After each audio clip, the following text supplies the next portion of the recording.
my involvement, how I got involved in Playa Vista, grew out of me being poisoned by Southern California gas while living in Marina del Rey, which is another story. But basically, I was living in Marina del Rey, and my health was starting to fail, but I didn't know why. And I was involved in anti-development work in Marina del Rey. Playa Vista is just to the east and south of Marina del Rey by half a mile. You should mention Howard Hughes here in this connection. Of course. I guess where we really have to start is the story of Marina del Rey and the general area for background. What happened is in 1847, the war with Mexico was over. All lands of California ceded into the United States of America.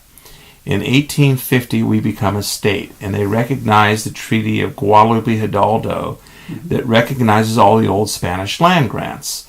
This is important because Marina del Rey and Playa del Rey would be built in the La Bayona land grants. Okay. Now, in 1850, when we became a state, most of what is Marina del Rey and Playa Vista today was the mouth of the LA riverbed, and it was basically submerged tidelands, which under U.S. land law and English land law, where ours come from, cannot be privately owned. But under Spanish land law, you can own submerged tidelands.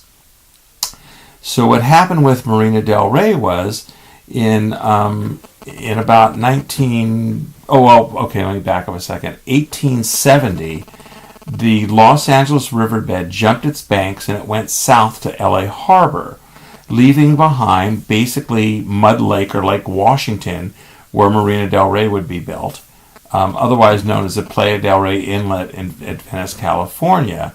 And then there were tidelands and wetlands all the way to La Cienega. La Cienega is Spanish for the swamp. I mean, it was all swampland. I mean, 90+% of all the wetlands in this state have been filled in. So what happened is in about 1920, the county of Los Angeles. Well, no, back up a second. In the 1920s, they discovered oil and gas in Playa del Rey and Venice, and they drilled over 320 wells into the formation. The formation was about 53 to 5,800 feet underground. Wow. So the way an oil field works is, that a lot of people don't understand, is you have this porous rock that holds oil and gas. And then the geology is built up like a giant layer cake. And one layer, called the schist layer, is fairly impervious to gas or oil leaking out. Nowadays, they can find oil by walking around, because if they see parts per billion at the surface, they know it's coming from somewhere. But back then, they drilled for it, or sometimes it was leaking to the surface, like the La Brea tar pits, or where they built the Belmont Learning Center. They knew they were going to find oil there because it naturally leaked to the surface, because there was a dome, and it was an outcropping, they called it, and the oil only laid 700 feet under the surface. In Marina del Rey, they started drilling there in the 1920s, and just, you take this giant layer cake of geology, and some of these layers are pretty impervious to the gas coming out, and then you treat it like a piece of Swiss cheese. And once you disrupt the geology to this level, it doesn't really ever seal up again. You can't really ever get it tight, because what they basically do is they'll put down these, they'll drill a hole, I'm not sure how big, maybe 10 inches in diameter, and drop a 5-inch pipe down it. And then they'll pump concrete in that annual ring between the concrete, between the geology and the steel drill string. They pump that annular ring full of cement. And they expect that seal, when these wells repressurize, to hold as much as 2,000 pounds per square inch. So basically what happens is the gas can leak up from the bottom of the well bore, and it can start leaking up around the outside of the drill string. and go through these other annular rings and through the broken geology, and it leaks to the surface. I mean, to think that you're going to put a drill bit through a bunch of rock, break it all up to hell, and then squeeze in some cement in and think you're going to get an airtight seal to hold out 2,000 psi. Anybody that knows to do that is either metal on metal, highly machined with a lot of pressure, or you're dealing with O-rings and all kinds of things to make stuff seal. To think you're going to do that with a few bags of concrete a mile away from where you're sitting, it just ain't ever going to happen. So that's kind of a little bit about the anatomy of a well. So what happened was, in the 1920s, the county of Los Angeles wanted to build Marina del Rey. Well, it was called the Playa del Rey Inlet at Venice, California. So a series of letters started going back between the state of California, the county of Los Angeles, and the War Department. And the federal government was saying things like, well, why do we want to have a marina here? It doesn't serve us any purpose. And the county said, well, it would be good for people that need to hide out from a storm or seek refuge in a storm, put navigational aids up, and they kind of made a case for why there should be a marina there. Well, the Fed said, well, if we're going to put a marina in there, you have to provide us all the land free of charge, and you have to contribute some to the construction because it's going to be mostly for local benefit. So the county says, fine. So they go to the Wetlands and Oil Trust Fund of the state of California and get $2 million in funds. They own about half the land to construct Marina del Rey. They condemn the other half and take it from Howard Hughes. Now, when they took that land from Howard Hughes, this brought it in under the laws of the state of California as public trust tidelands, which means it can only be used for public serving areas. Before, if you were a successor in title to a Spanish land grant, then you could have submerged tidelands and use it for private purposes. Okay. You follow? Yes. Interesting. So now Marina del Rey is public trust tidelands. It's they've taken the land and condemned it and taken it. It was in 1954 that the bill. Now a bill is a proposed law that goes up in front of Congress. When Congress passes it and the president signs it, it then becomes what's called a public law. A bill is a proposed law. A public law is after everybody's passed it. So Marina del Rey would be part of a larger Rivers and Harbors Act in 1954 called Public Law 780 of the 83rd Congress Second Session. And in this document, in this law that's, 40, 50 pages long, it's just one sentence in there that says, to build Marina del Rey in accordance with House Document 389, which was a collection of these letters that basically spelled out what they wanted done there. Does it make sense? Mm-hmm. So now what happens is the county deeds over all lands necessary to build the project to the federal government.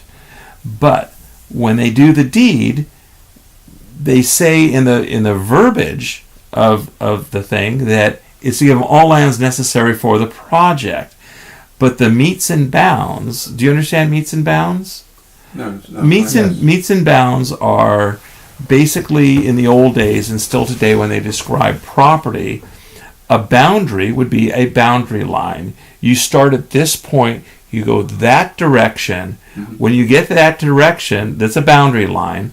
When you get that direction, you make a left-hand turn 47.8 degrees. That's a meet, where those two boundary lines meet. And then you proceed in another direction for some number of feet. Or maybe it describes an arc. Mm-hmm. But generally, it's a number of straight lines, boundary lines, with meets where they meet. And that's how surveying works. It's its own language. It's hard to understand. But when we actually looked at the meets and bounds only describe the harbor entrance and the main channel. Interestingly enough, when we looked at what Congress had authorized the Army Corps to build, it was a large round sailing basin with little marinas around the outside that in no way resembles what the Army Corps built with the county. So not only did they give them metes and bounds that were incorrect, they then set out to build something that wasn't authorized by Congress. Now,